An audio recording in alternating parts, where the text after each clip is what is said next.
All right, so let's talk about reducing client churn. This is a common issue that we run into pretty often. New SEO clients are difficult to make happy. You're charging $1,000 a month, $1,500 a month, $2,000 a month for 3 to 6 months without providing them any leads because SEO often takes time. Maybe some of the earlier quick wins have been able to allow you to provide some leads to them and they're happier. But in case not, maybe they're brand new, they don't have a website, then that's what this is. That's what this lesson is going to be about. And the assumption here is that yes, you made it clear to the client that it's going to take 3 to 6 months. The client agreed to that timeline, but after a month or two of paying you without getting any leads, without getting any calls, they're probably going to leave. Now, in my experience, if a client sticks around for 6 months, that usually means they're going to stick around for years. So a real goal here is to get them to the 6 month mark, at which point they should be getting calls regularly. Now, one obvious method, you could switch billing to be on a per lead basis. Then they'd be much less likely to leave. The downside of that, of course, is that you would be cash flow negative because they're not getting any leads, so you're not getting any money, but you still have to spend time, energy, money on trying to get them to rank. So instead of that approach, one idea to get them calls is to simply run ads. Depending on their space, either Facebook ads or Google ads can be a good fit. Something like Google ads, I ran this for a lot of plumbers, and we got to the point where we could reliably generate water heater replacement leads for between $200 and $300, depending on the city that they're in. The client makes $1,000 in profit, so 5x is a pretty good for running Google ads. But the challenge here is it of course can be quite difficult for you to manage how to do SEO and run ads. You have $1,500 a month, maybe $2,000 a month. So if you're spending $200 per lead and giving them 5 leads a month, that's $1,000 in just ad spend. So the goal would be to reduce ad spend as their number of calls go up so that your profit margin raises over time. The downside, of course, is short-term profits would be much, much lower because, of course, of the ad spend and you're still trying to do SEO.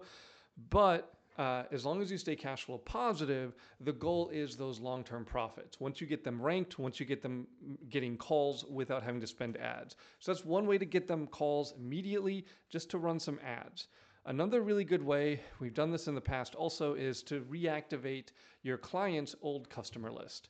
Now, a lot of local businesses don't really reach out to old customers ever. A lot of them won't even have a list of customers. So ask them for their list. If they don't have one, then ask them for whatever they do have. Do they have email addresses? Do they have phone numbers? Can they go through their text history and just give you the information of prior customers they've had, right? So the focus there is, of course, going to be on reactivating that list to provide revenue for your client.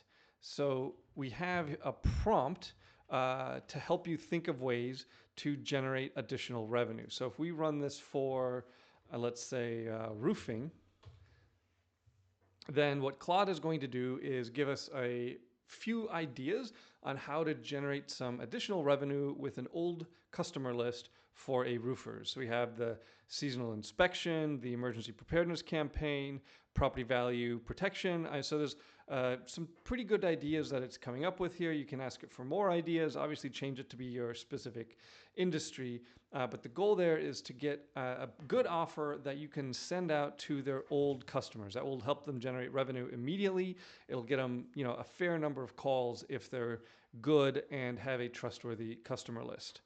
So in addition to those couple of methods to get them these quick calls, to get them clients, to get them more customers faster, the other thing that I'm including down below is to maintain frequent communication with a brand new client.